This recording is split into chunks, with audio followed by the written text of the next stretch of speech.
Hello, my name is Dawson. I'm a student at J-Tech, and today we're going to explain the engine system. This is what powers the car. The engine system is the main component of the car, and the engine converts combustion to mechanical energy.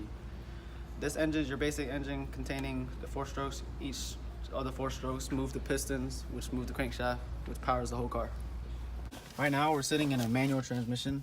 This manual transmission consists of 5 gears, and in a manual transmission, a system of interlocking gears and wheels and levers that enables the driver to shift gears manually. So as you see is 5 gears here. You can shift into each gear while stepping on the clutch, which is down below near the gas and the brakes. Basic transmission, this is a torque converter. This is like a fluid coupling, which allows power from the motor to go through all the discs to the gears, which ends up in the drive shaft, which drives a car such as this truck right here. But in a car such as this Nissan, it is front wheel drive, so the transaxles and the CV axles are all up front, so that's what front wheel drive is for.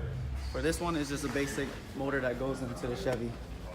The transmission is basically similar to automatic, but in manual it has the little slot right here, which has a stick, which moves the gears, which you have to do physically when you're driving a manual car. Suspension, this will be your lower control arms, this will be your upper control arms, this will be your tie rod. Here's a CV joint. This moves the steering around so you can turn either left or right. Here we have your struts and your shock absorbers, so when you're riding and you hit like bumps and stuff, you won't feel all the impact going up and down. And AC comes from the compressor, which is down below here. The compressor pumps refrigerant vapors under high pressures to the condenser, which all the refrigerant and coolant goes in here, so that whole system flows through the intercooler and through the whole car and makes the whole car cool. When it comes to heating, AC uses hot water from the hot water heater and blows air, and when the air flows through the car, that's what creates heat inside the car, and all that warms up the car. Now we're going to get into brakes. For the basic brake assembly, this will be the rotor, brake calipers, brake pads will be inside here. When you press on the brakes, the brake caliper will close the brake pads and it will squeeze onto a rotor, which stops the car from moving and slows it down. The pedal creates hydraulic pressure, and when the cylinder moves forward and pushes the brake fluid ahead, that's what moves the brake pads inside the brake calipers to stop the car. Basic wheel and tire maintenance. For your basic wheel, you would have wheel weights, which gives you a smooth ride when you're riding. For your tire treads, you should always check to see if you have any abnormal wear on the sidewalls, or if you have any nails or anything between the tread here.